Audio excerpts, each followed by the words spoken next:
번째 종목은 C3AI입니다. 요 티커를 AI를 쓰죠. C3AI가. 요 기업은 이제 12% 급락을 했는데 요 C3AI는 기업용 AI 소프트웨어를 개발하고 이걸 제공하는 기업인데 실적을 발표를 했습니다. 6일 장 마감 후에 2024 회계연도 1분기 실적을 공개를 한 건데요.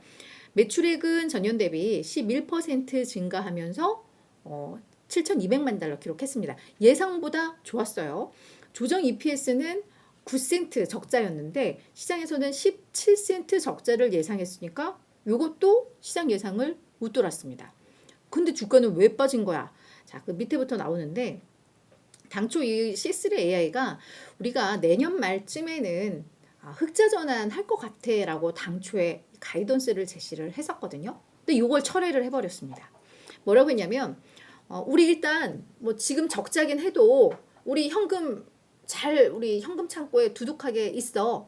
그래서 2024, 2025 회계연도에도 현금 흐름 괜찮아.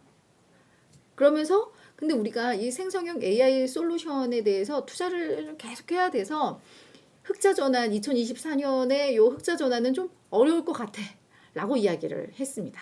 요 실망감이 클 것 같고 그러면서 월가에서도 이제 목표가 하향이 많이 나왔는데요.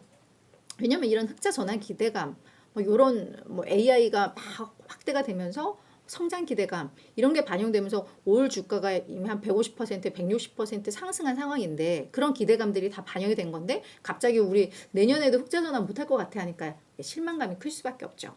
그래서 월가에서도 뱅크 오브 아메리카에서도 야 엔비디아는 AI로 인해서 실제 돈을 벌고 있어. 근데 C3 AI는 얘가 이제 AI 티커를 쓰니까 AI가 AI 열풍의 혜택을 사실 생각보다 많이 받지 못하고 있어 라고 지적을 한 겁니다. 그러면서 이제 주가가 많이 급락을 한 건데요.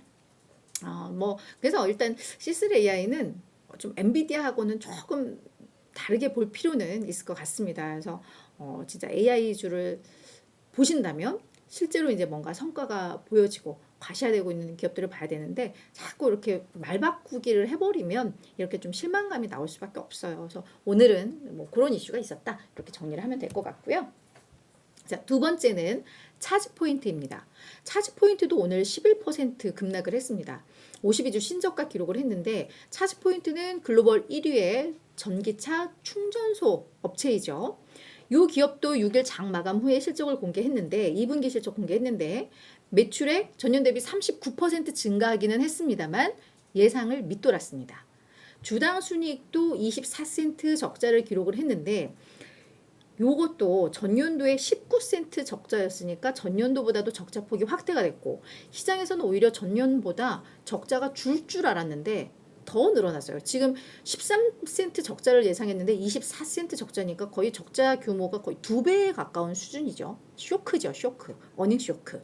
그러면서 오늘 주가가 많이 내렸고 3분기 매출 가이던스마저도 시장의 눈높이에 크게 미달했습니다. 이런 게 좀 맞물렸는데 전반적으로 월가의 평가는 그래 차지 포인트 그래도 세계 1위 전기차 충전 업체인데 장기적 성장 스토리는 우리가 의심하지 않는다.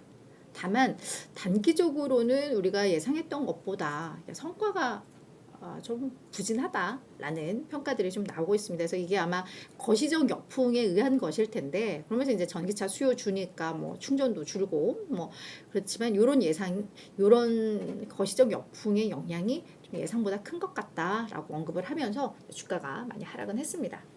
중장기적으로 본다면 괜찮지만 단기적으로는 어렵다라는 분석으로 보시면 될 것 같고요.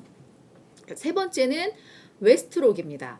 이 기업은 오늘 4% 올랐는데요. 미국의 골판지 생산 업체예요. 그래서 북미 지역을 중심으로 해서 주로 매매를 하는데 북미 지역에서는 아마 이 점유율이 2위인가 그럴 거예요.